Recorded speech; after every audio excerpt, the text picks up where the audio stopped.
Hello hi welcome नमस्ते, मेरा नाम है ऋतिक और आज हम फिर से बात करने वाले हैं एक और इंटरेस्टिंग कंसेप्ट के ऊपर। तो ये वीडियो सेमेस्टर 6 के उन बच्चों के लिए मोस्ट इंपोर्टेंट होने वाली है जिनके पास सब्जेक्ट है इंडियन ग्रोथ एंड डेवलपमेंट। चलिए शुरू करते हैं आज की वीडियो और आज हम बात करेंगे लेसन नंबर 5 यानी कि इंडस्ट्रियल सेक्टर के आखिरी कंसेप्ट के ऊपर। यानी कि ये हमारा लेसन नंबर 5 का आखिरी वीडियो होने वाला है और अगली वीडियो में बात करेंगे लेसन नंबर 6 के बारे में। ठीक है, तो अगली वीडियो जरूर देखना क्योंकि वहां पे बात करेंगे लेसन नंबर 6 के इंट्रोडक्शन की।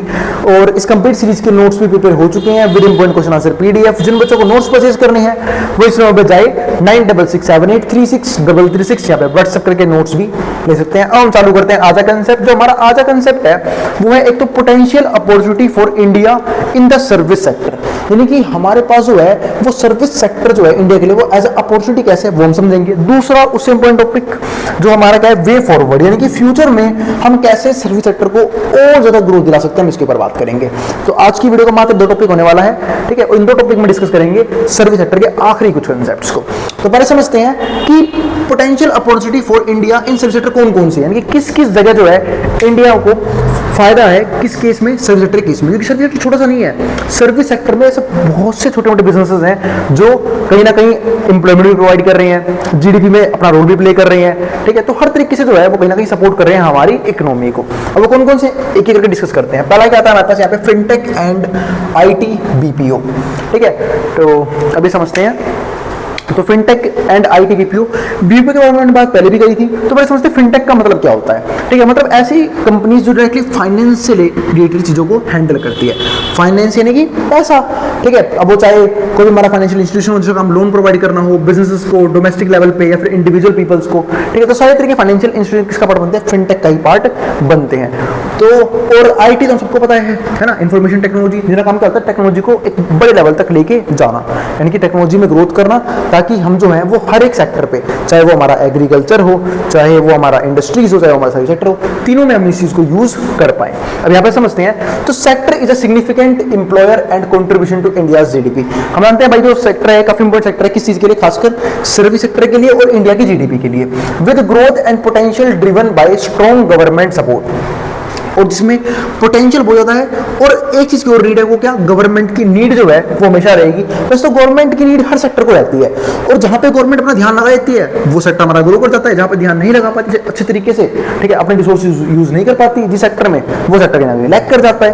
ठीक है, तो वो चीज है यहाँ पे। तो support for the fintech industry and a large pool of skilled IT professionals. और जहां पे हम किसकी बात करते हैं कि जो आईटी प्रोफेशनल है वो भी क्या होना चाहिए, काफी ज्यादा स्किल्ड होने चाहिए। क्योंकि जो पर्सन टेक्नोलॉजी बिल्ड करेंगे अगर वो स्किल्ड नहीं होंगे तो क्या टेक्नोलॉजी बनाएंगे, कुछ भी नहीं। और जब टेक्नोलॉजी में एडवांसमेंट ही नहीं होगा, क्योंकि आजकल देखो, आजकल एग्रीकल्चर में जरूरत है हमें टेक्नोलॉजिकल एडवांसमेंट की, हमें इंडस्ट्री में जरूरत है कि एडवांस टेक्नोलॉजी हम यूज करें। ठीक है, सर्विस में भी जरूरत है। तो ऐसे केसेस में आईटी की रिस्पॉन्सिबिलिटी और बढ़ जाती है, क्योंकि कहीं ना कहीं तीनों सेक्टर इस चीज पे क्या करते हैं, डिपेंड करते हैं। फिर क्या था अगला पॉइंट, वो आता है health care and in tourism. ये भी काफी इंपॉर्टेंट चीज है, हेल्थ केयर एंड टूरिज्म। अब आप लोगों को पता होगा कि देखो हेल्थ केयर तो काफी इंपॉर्टेंट है, क्योंकि हम जब बात करते हैं ना एसेट्स के बारे में, तो उसमें एक एसेट और आता है, पता क्या था, ह्यूमन कैपिटल। अबे ह्यूमन कैपिटल क्या है, अबे ह्यूमन जो है वो एसेट कब बनता है, उससे कुछ तरीके होते हैं।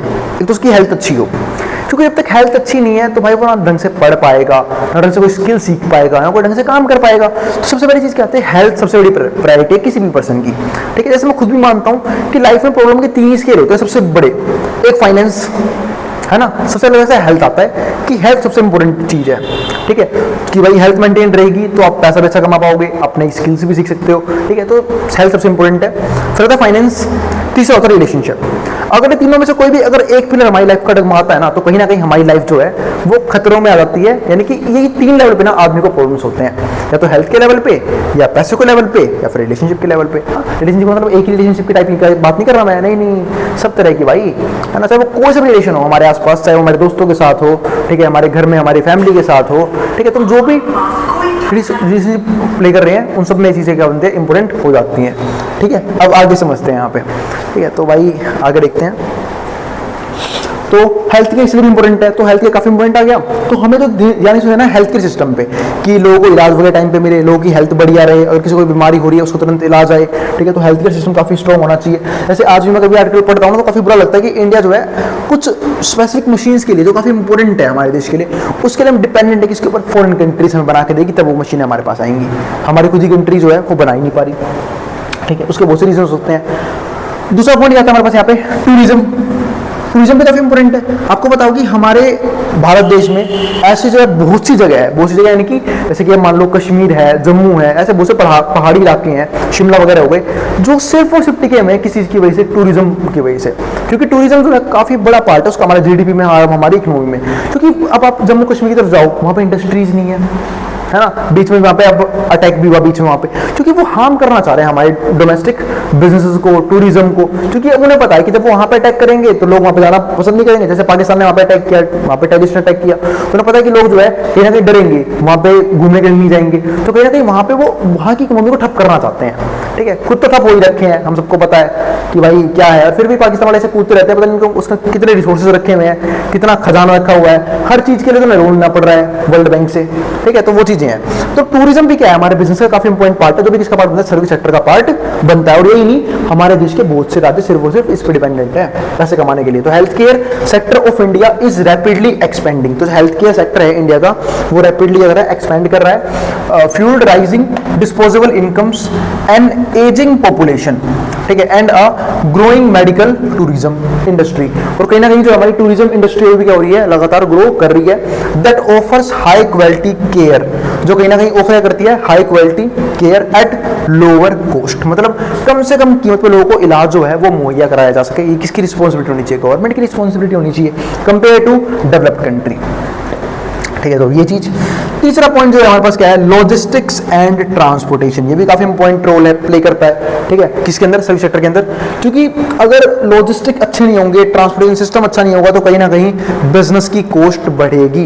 क्योंकि बिजनेस में भाई प्रोडक्शन इंडस्ट्रीज के अंदर होता है, लेकिन कंज्यूमर्स कहाँ होते हैं, अलग जगह होते हैं, तो वहां तक वो सामान पहुंचाने के लिए किसकी हेल्प लगती है, लॉजिस्टिक की और ट्रांसपोर्टेशन सिस्टम की। तो अगर ये अच्छे नहीं है तो यहाँ पे कॉस्ट प्राइस करेगी, तो कहीं ना कहीं जो प्राइस में ऐड होगा, और प्राइस में ऐड होगा तो कंपटीशन जो है वो कहीं ना कहीं उस फॉर्म के लिए क्या हो जाएगा, बढ़ जाएगा।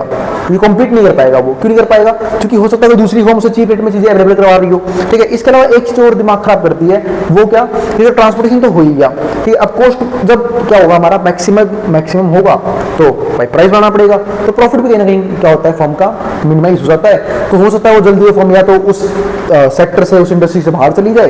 तो ये सब भी क्या है, काफी नुकसान की बात है। तो इसलिए लॉजिस्टिक एंड ट्रांसपोर्टेशन दोनों का काफी इंपॉर्टेंट रोल होता है सर्विस सेक्टर को ग्रो करवाने के पीछे। तो India's under developed logistic sector present significant growth opportunity. तो जो इंडिया का अंडर डेवलप्ड लॉजिस्टिक सेक्टर है, प्रेजेंट क्या करता है, सिग्निफिकेंट ग्रोथ अपॉर्चुनिटीज वो करता है, यहाँ पे सिग्निफिकेंट ग्रोथ अपॉर्चुनिटी प्रोवाइड करता है, सपोर्टेड बाय गवर्नमेंट इन्वेस्टमेंट। और यहाँ पे गवर्नमेंट भी इन्वेस्टमेंट करती है इंफ्रास्ट्रक्चर में। अभी रोड है, हाईवेज वगैरह सब किसके बनाए हुए हैं, गवर्नमेंट के बनाए हुए हैं। ठीक है, that will benefit logistics and transportation, जो कहीं ना कहीं लॉजिस्टिक और ट्रांसपोर्टेशन कंपनी की हेल्प करते हैं कॉस्ट कम करने में। अब जो है फोर्थ पॉइंट क्या था हमारे पास यहाँ पे, एजुकेशन। एजुकेशन काफ़ी इंपॉर्टेंट चीज़ है, क्योंकि सर्विस सेक्टर का सबसे बहुत बड़ा इंपॉर्टेंट पार्ट है। मैंने क्या बात करी कि अगर हम बात करते हैं ह्यूमन कैपिटल की, तो भाई उसमें हेल्थ केयर इंपॉर्टेंट आता है, उसकी स्किल्स मैटर करती हैं, उसका एजुकेशन मैटर करता है। तो एजुकेशन चीज जो है वो काफ़ी इंपॉर्टेंट है। जैसे आजकल देखा जाए, हम लोग कहते हैं कि भाई हम जो है इंप्रूव करने की कोशिश करें इंडिया का एजुकेशन सिस्टम, लेकिन अभी भी इंप्रूव नहीं हो रहा है। लोग जो है वो थ्योरेटिकल स्टडीज में ज़्यादा फोकस कर रहे हैं। ठीक है, प्रैक्टिकल स्टडीज जो है वो हो नहीं रही है, जिस चीज़ की चक्कर में क्या नाश हो रहा है, अब प्रैक्टिकल स्टडीज ना होने की वजह से लोगों के पास नॉलेज कम है, स्किल्स कम है, लोग सोचते मतलब जो है थिंकिंग एबिलिटी वो डेवलप नहीं कर पा रहे अपनी। ठीक है, कि चीज़ों को सोचते कैसे हैं। ठीक है, तो वो चीज़ यहाँ पे वो सिर्फ अपने पे फोकस कर रहे हैं। तो एजुकेशन सिस्टम का इंप्रूव होना काफ़ी बड़ी जरूरी है। तो large young population and increasing demand for quality education, तो मतलब जो क्वालिटी एजुकेशन मिलना चाहिए वो बहुत जरूरी है। Create numerous opportunities for companies, तो कहीं ना कहीं ये अपॉर्चुनिटी क्रिएट करते हैं किसके लिए, कंपनीज के लिए। Offering vocational training services, online education. ठीक है, वो वोकेशनल ट्रेनिंग सर्विस भी होती है यहाँ पे, और ऑनलाइन एजुकेशन भी यहाँ पे प्रमोट होता है। फिर क्या तुम्हारे यहाँ पे फिफ्थ पॉइंट वो है प्रोफेशनल सर्विसेज। अब एजुकेशन की बात कर ली, उसके बाद क्या है, प्रोफेशनल सर्विसेज भी काफी इंपॉर्टेंट है। तो vast pool of India's skilled professional, जो हम बात करते हैं यहाँ पे, तो वास्ट पूल किसका है, इंडिया की स्किल्ड प्रोफेशनल्स का, इन फील्ड्स सच एज लॉ, खासकर किसकी फील्ड में, प्रोफेशनल की फील्ड में, लॉ की फील्ड में हो गया, अकाउंटिंग की फील्ड में हो गया, जहाँ पे स्किल्स काफी मैटर करती हैं, यानी कि जहाँ पे प्रोफेशनल लोग चाहिए हमें काम करने के लिए। क्योंकि जब जब तक यहाँ पे स्किल्स नहीं होगी अकाउंट को हैंडल करने की, ठीक है, लॉ को समझने की, तब तक वो कुछ चीज़ नहीं कर सकते। कंसल्टिंग गिव्स अपॉर्चुनिटी, जो कंसल्टिंग है वो अपॉर्चुनिटी प्रोवाइड करती है for companies offering professional services to business, जिसके जरिए कंपनी जो है वो कहीं ना कहीं अपने अंदर प्रोफेशनल सर्विसेज लेके आ सकती हैं, जिसके जरिए वो एक तरह से हाई क्वालिटी के गुड्स जनरेट करे, हाई क्वालिटी की सर्विसेज को जनरेट कर पाए। अगला पॉइंट क्या है हमारे पास यहाँ पे, वे फॉरवर्ड। अब वे फॉरवर्ड कौन समझते हैं, तो ये सब तो बने हमारे अपॉर्चुनिटीज की किस किस तरीके से जो है सर्विस सेक्टर जो है वो किन किन पैरों पे खड़ा है, मतलब कौन कौन से स्टेप्स हैं, कौन कौन चीजें जहाँ पे हम कह सकते हैं कि हमारा सर्विस सेक्टर वो इन चीजों पे डिपेंड करता है। अब आता है वे फॉरवर्ड, हम आगे कौन कौन चीजें कर सकते हैं। पहला, सोशल सिक्योरिटी पोर्टेबिलिटी। अब ये क्या है, develop a portable social security system, ठीक है, that addresses the needs of gig workers. मतलब एक ऐसा सिस्टम बनाया जाए जिसके जो गिग वर्कर्स है, कहीं कहीं बताओ गिग वर्कर कौन से होते हैं भाई, जो भी ये चीजें काम कर रहे हैं आजकल, आज आपने देखा होगा जोमेटो पे काम कर रहे हैं लोग, डिलीवरी वगैरह का, अमेजन पे काम कर रहे हैं, यानी छोटा मोटा काम कर रहे हैं ना, इनको गिग वर्कर्स बोलते हैं, ठीक है। तो कहीं ना कहीं हम जो इनको ये मानते हैं ना कि ये काफी कुछ प्रकार का काम है, वो ऐसा कुछ भी नहीं है, ठीक है। तो हमें इसके इनको सपोर्ट भी करना चाहिए, खासकर सोशली, ठीक है, क्योंकि अगर वो जो है वो फिर डिमोटिवेट हो जाएंगे उस काम को लेके, ठीक है। और आप सबको पता है या फिर हम सबको पता है यहाँ पे कि अनएम्प्लॉयमेंट इंडिया के अंदर बहुत ज्यादा है, तो हर एक वर्क जो है वो काफी इंपॉर्टेंट है जहां से पैसा आ रहा है, ठीक है। तो बहुत से लोग जो है आजकल, क्योंकि देखो जॉब अगर शिफ्ट हुई है तो जॉब क्रिएट भी हुई है, ठीक है। तो यहाँ पे नई जॉब कौन सी क्रिएट हुई, अमेजन वगैरह की वजह से, डिलीवरी की जॉब क्रिएट हुई, जोमेटो की क्रिएट हुई, स्विगी की वजह से क्रिएट हुई। तो ये सब कौन से हैं, गिग वर्कर्स हैं, चाहे हमारे रैपिडो वगैरह चलाते हैं वो सब, ठीक है। तो वो हमारे बन गए यहाँ पे। तो develop a portable social security system that addresses the needs for gig worker, ताकि वहाँ पे गिग वर्कर्स की नीड को समझ पाएं। Those transitioning between formal and informal sector, ताकि जो है वो हमारा इनफॉर्मल सेक्टर से कहीं ना कहीं फॉर्मल सेक्टर का पार्ट बन सकता है, क्योंकि इंडिया की अभी भी ज़्यादा जो पॉपुलेशन है वो कहीं ना कहीं अनऑर्गेनाइज्ड इनफॉर्मल सेक्टर में काम कर रही है, वहां से इनकम जनरेट करने की कोशिश कर रही है। इसके बाद दूसरा पॉइंट क्या आता है, एंटरप्रेन्योरशिप एंड इनोवेशन। अब एंटरप्रेन्योरशिप क्या है कि लोगों के अंदर माइंडसेट होना चाहिए खुद का कुछ क्रिएट करने का, खुद का कुछ बेहतर करने का, जो कि क्योंकि आजकल हम क्या बोलते हैं कि इंडिया में ना जॉब सीकर नहीं होने चाहिए, जॉब क्रिएटर होना चाहिए, ठीक है। क्योंकि जॉब क्रिएटर होंगे तो कहीं ना कहीं औरों को जॉब भी प्रोवाइड करेंगे, खुद के लिए तो कोई स्टार्टअप करेंगे, औरों को जॉब भी प्रोवाइड करेंगे, तो कहीं ना कहीं वो अनएम्प्लॉयमेंट की प्रॉब्लम को सोल्व कर सकते हैं, ठीक है। तो क्रिएट इंडस्ट्री स्पेसिफिक स्टार्टअप, यानी कि इंडस्ट्री के अकॉर्डिंग जो है वो स्टार्टअप्स क्रिएट होने चाहिए। इंक्यूबेटर्स, अब इनक्यूबेटर क्या होता है, अगर मैं ऐसे बताऊं तो इंक्यूबेटर एक ऐसी मशीन होती है जहां पे जो वो नहीं होते क्या बोलते हैं इमैच्योर बेबीज, उनको मैच्योर किया जाता है ना, तो टाइम से पहले जाते हैं, जैसे कि 7 महीने में हो गए, 6 महीने में हो गए, 8 महीने में हो गए, उनको मैच्योर करते हैं। तो वही चीजें जो इनक्यूबेटर्स है ना, हमें उन स्टार्टअप्स पे ध्यान देना चाहिए कि उन पे कैसे फंडिंग लगाई जाए ताकि उनको कैसे बड़ा बनाया जाए छोटे स्टार्टअप से, वो चीज काफी इंपॉर्टेंट है। And accelerators and promote the expansion of angel investor, और यही नहीं हमें यहाँ पे प्रमोट करना चाहिए एक्सपेंशन ऑफ एंजल इन्वेस्टर की, लोग जो है नेटवर्क्स को, ताकि लोग जो है जो हमारे नए नए स्टार्टअप आइडियाज हैं, ठीक है, वो प्रमोट हो सके, उनके पास एंजल इन्वेस्टर्स जाएं, वो पैसा इन्वेस्ट करें, उनके स्टार्टअप को समझें, उनको एक तरह से हेल्प करें उनके स्टार्टअप को ग्रो करने में, ठीक है। वो कब पॉसिबल है, जब वो अपनी आइडियाज को वहाँ पे क्योंकि भाई देखो जो एंजल इन्वेस्टर्स हैं उन लोगों ने बहुत से बिजनेस चलाए होते हैं, तो उन्हें पता होता है कि बिजनेस रन किस तरीके से करता है, मार्केटिंग क्या होती है, प्रोडक्शन क्या होता है, ठीक है, सेल्स क्या होती है, सबको सबकी उनके पास नॉलेज प्रॉपर होती है, और जब वो नॉलेज होती है तो वो उनकी हेल्प कर सकते हैं। दूसरा, अगर वो इन्वेस्टर है तो पैसा भी लगा सकते हैं, तो सिंपल सी बात है वो कहीं ना कहीं उस स्टार्टअप को ग्रो करने में हेल्प कर सकते हैं, अगर वो स्टार्टअप ग्रो होने लायक है तो to provide early stage funding for promising startups, और यही नहीं वो वहाँ पे स्टार्टअप्स को अर्ली स्टेज फंडिंग भी प्रोवाइड कर सकते हैं, जिसके जरिए वो कहीं ना कहीं स्टार्टअप जो है अच्छा खासा चलना शुरू हो जाए। तीसरा पॉइंट क्या था, targeted programs for marginalized group. अब टारगेटेड प्रोग्राम्स क्या है मार्जिनल ग्रुप के लिए, वो समझते हैं। एक क्या हमारे पास यहाँ पे एक स्माइल, अब स्माइल पे क्या है, सपोर्ट फॉर, यहाँ पे क्या आएगा, support marginalised individual groups for, इसका फुल फॉर्म कंप्लीट भूल रहा हूँ मैं, ठीक है। तो ये हमारे पास ये था, सपोर्ट मार्जिनलाइज्ड, ठीक है, इंडिविजुअल्स ग्रुप फॉर, यहाँ पे लेजिस्लेटिव एंड वो आएगा हमारे पास एंटरप्राइज, ठीक है, ओ सॉरी लेजिस्लेटिव बोल दिया, लिवलीहुड, ठीक है। तो बाकी गूगल कर लेना, ये इसकी फुल फॉर्म है, ठीक है। यानी कि जहाँ पे हम, अगर मैं सिंपल भाषा में बताऊँ तो इसका मतलब ये है कि कहीं ना कहीं हम जो है वो इंडिविजुअल्स लोगों की हेल्प कर सकते हैं उनके लिवलीहुड के लिए, यानी कि उनकी इनिशियल इनकम के लिए, क्योंकि लिवलीहुड का मतलब ही क्या होता है, इनिशियल इनकम, शुरुआती इनकम, जो एक पर्सन जो है जिसके से अपना घर चला सकता है, ठीक है, अपने परिवार को पाल सकता है, वो सब चीज़ उसको हम क्या बोलते हैं, लिवलीहुड बोलते हैं। तो उसके सपोर्ट के लिए ये चीज़ जो है, ये प्रोग्राम जो है, वो इनिशिएटिव जो है गवर्नमेंट ने चलाया था two initiative to ensure inclusivity and empower active workforce participation, ताकि ज्यादा लोगों को क्या मिल सके, काम मिल सके। अगला पॉइंट हमारे पास क्या आता है, फोर्थ पॉइंट, वो आता है एआई। एआई सबको पता है, artificial intelligence and automation rescaling. और यही नहीं, अब देखो एआई के जरिए हम क्या कर सकते हैं, हम अपने काम को और एडवांस लेवल पे लेके जा सकते हैं, इनकी एफिशिएंसी को इंक्रीज कर सकते हैं। मानता हूं इसका एक काम यह है कि कहीं ना कहीं जॉब को रिप्लेस कर रहा है, लेकिन जो लोग इसको यूज करके अपने काम को कर रहे हैं तो बेहतर तरीके से अपने काम को परफॉर्म कर पा रहे हैं। यही नहीं, ऑटोमेशन रीस्केलिंग।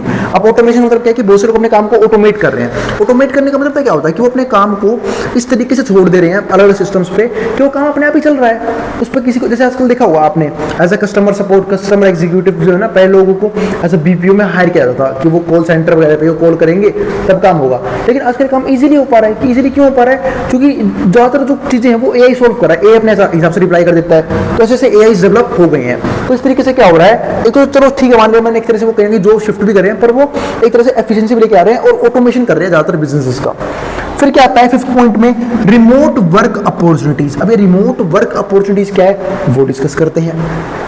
तो encourage companies to adopt technology, यहाँ पे हम जो है वो एनकरेज करेंगे कंपनीज को कि भाई वो नई नई टेक्नोलॉजी को अडॉप्ट करे, टेक्नोलॉजी को समझे, लेकिन वहाँ पे इन्वेस्टमेंट करे ताकि एफिशिएंसी बढ़े, कॉस्ट कम से कम आए, प्रॉफिट को मैक्सिमाइज किया जा सके, जिस तरीके से वो सेक्टर जो और तेजी से ग्रो कर सकता है। That facilitates remote work, enhancing job accessibility, job easily available हो लोगों के पास, for individuals outside urban centres, उनके लिए भी जो कहीं ना कहीं अर्बन सेंटर्स है, फिर अर्बन शहरों से काफी दूर है। And fostering a better work life balance, और यही नहीं, वो एक तरह से वर्क लाइफ बैलेंस को काफी बेटर कर सकते हैं। अगला पॉइंट क्या आता है, सिक्स्थ पॉइंट में आता है बेस्ट प्रैक्टिसेस। भाई बेस्ट प्रैक्टिसेस कौन कौन सी हैं? बेस्ट प्रैक्टिस का मतलब सिंपल सा मतलब ये होता है कि आप जो है वो कौन कौन सी चीजें बेहतरीन कर सकते हो उस सेक्टर को ग्रो करवाने में, चाहे वो इंडस्ट्री हो, चाहे वो सर्विस सेक्टर हो, चाहे वो एग्रीकल्चर हो।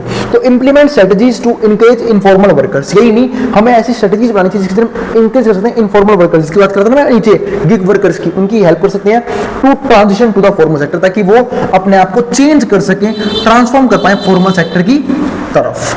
वो चीज काफी इंपॉर्टेंट है, मतलब वो कहीं ना कहीं पैसे तो कमाए उस कामों से, लेकिन अपने आप को एडवांस और अपस्किल करने की कोशिश करे ताकि वो कहीं ना कहीं गिग वर्कर से शिफ्ट कर पाए अपने आप को फॉर्मल सेक्टर की तरफ, और कहीं ना कहीं स्किल्ड वर्क कर पाए, अनस्किल्ड काम ना करें। क्योंकि हम सबको पता है कि एक तो इंडिया में जॉब की डिमांड की वजह से स्किल्ड चीज़ों की सैलरी इतनी कम मिल रही है लोगों को, अकाउंटेंट की सैलरी बहुत कम है, ठीक है। मेरे कई दोस्त हैं या फिर मैं कईयों को जानता हूँ, ठीक है, जिनकी सैलरी मतलब मैं क्या बोलूँ कि ऑलमोस्ट जो है ना उनको टाइम ट्रेडिंग की सैलरी मिल रही है, या फिर हो सकता है कि भाई एक्सपीरियंस की वजह से उनको डबल मिल जाती है अनस्किल्ड लोगों से, ठीक है। तभी तो ये हो रहा है कि अनएम्प्लॉयमेंट इस लेवल पे है कि लोग जो है वो सिर्फ और सिर्फ भाग रहे हैं कॉम्पिटिटिव एग्जाम्स की तरफ। अब उसमें कितनी वैकेंसी देगी, करोड़ों लोग फॉर्म भरते हैं, वैकेंसी आती है हजारों में, तो कंपटीशन का रेशियो ही अलग होता है वहां पे भी। तो ये सब दिक्कतें हैं यहाँ पे, ठीक है। क्यों? सिर्फ इस चीज को लेके, क्योंकि यहाँ पे जॉब की डिमांड बहुत ज्यादा है, जॉब की सप्लाई बहुत कम है, जिसकी वजह से कहीं ना कहीं मैं ये कह सकता हूँ कि जो हमारे स्किल्ड वर्कर्स हैं उनकी सैलरी कम हो जाती है। तो दोस्तों अनस्किल्ड को क्या मिलेगा? अनस्किल्ड की सैलरी वही होती है 15 से 20 के बीच में, ठीक है, वो भी पूरा टाइम 12-12, 15-15 घंटे काम करने के बाद। अब आता है हमारा पॉलिसी इंटरवेंशंस। अब पॉलिसी इंटरवेंशंस क्या है, कैसे कौन कौन सी पॉलिसीज उनकी चीजों में हेल्प कर सकते हैं। For example make in India, ये कैसी पॉलिसी जो हेल्प कर सकती है यहाँ पे, एंड सर्विसेज इन इंडिया, ये भी हेल्प कर सकती है।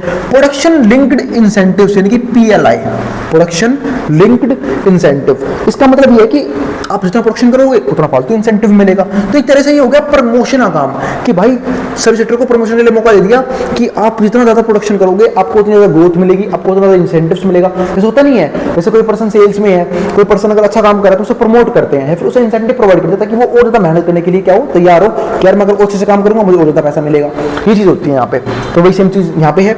इसके बाद क्या आता है, action on priority basic, action लेना है प्रायोरिटी बेसिक के हिसाब से, यानी कि प्रायोरिटी होता क्या है। अब कहीं को ना प्रायोरिटी मतलब क्यों नहीं पता होगा, यानी कौन सी चीज मुझे पहले करनी है उसे हम बोलते हैं प्रायोरिटी, है ना। जैसे बोलते हैं ना कि मेरे पास टाइम नहीं है, भाई टाइम सबके पास होता है, वो पर्सन आपकी प्रायोरिटी नहीं है। अब हम सब जानते हैं कि हम सब जो है वो दूसरे के लिए टाइम निकालते हैं, ठीक है, जो हमारे लिए इंपॉर्टेंट है उसका टाइम निकालते, जो हमारे लिए इंपॉर्टेंट नहीं है उसका टाइम नहीं निकालते।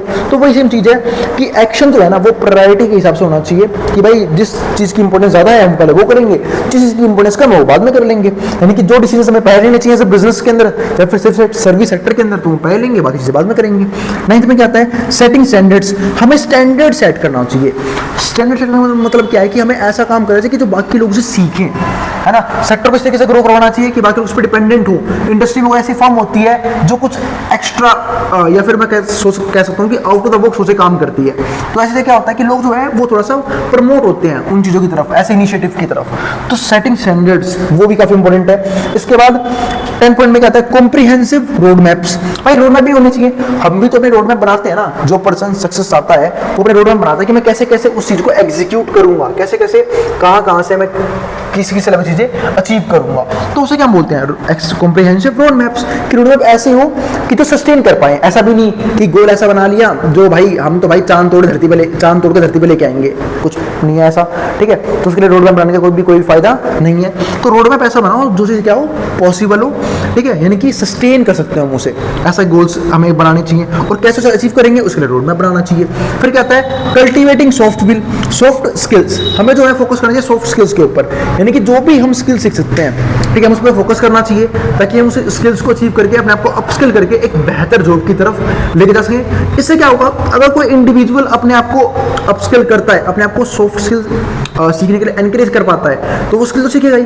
तो उस तरीके से उसकी पर्सनल ग्रोथ तो होगी, सोसाइटी की भी ग्रोथ होगी, दूसरा उस इंडस्ट्री की भी ग्रोथ होगी, या फिर मैं कह सकता हूँ कि उस सेक्टर की भी ग्रोथ होगी जहाँ पे वो काम कर रहा है, क्योंकि उसने कुछ एक्स्ट्रा स्किल्स ऐड ऑन किया अपने अंदर उस सेक्टर को इंप्रूव करने के लिए।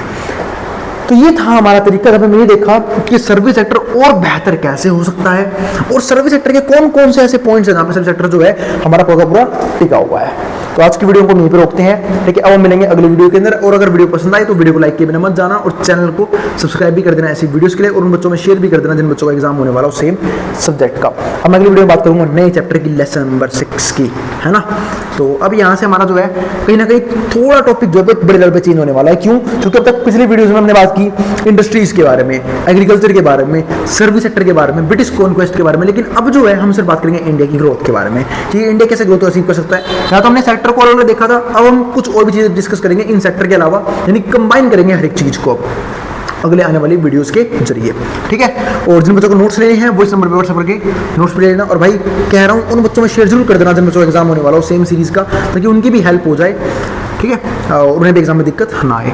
और मैं पहले कह रहा हूँ कि आज तो मंडे है और मंडे को भी कुछ वीडियोस आई हैं, तो सैटरडे से मैं कोशिश करूँगा कि और भी वीडियोस आए, क्योंकि आज मंडे है तो वीडियो मैं काफ़ी रात को शूट कर रहा हूँ, ऑलमोस्ट 10 तो बज चुके हैं, ठीक है। तो ट्यूसडे से जो है ना, ट्यूसडे को वीडियो अपलोड होगी मॉर्निंग में, ठीक है। इसके बाद हम कोशिश करेंगे सैटरडे से पहले जो हम इस सीरीज को कंप्लीट कर ले, यानी कि मैक्सिमम पूरी कोशिश करूँगा कि इसके मैक्सिमम सिलेबस है वो कंप्लीट करवा दूँ, क्योंकि मैं यहाँ पे वो नहीं कर सकता प्रॉमिस कि हाँ मैं 11 लेसन करवाई दूँ, कि भाई कम से कम मेरे को भी मान लो हाफ सिलेबस हुआ है तो कम से कम मेरे को अभी 25-30 वीडियो शूट करनी होंगी, तब जाकर कंप्लीट होगा चैप्टर। तो मैं कोशिश पूरी करूंगा कि करवा दूं इस वीक में कंप्लीट।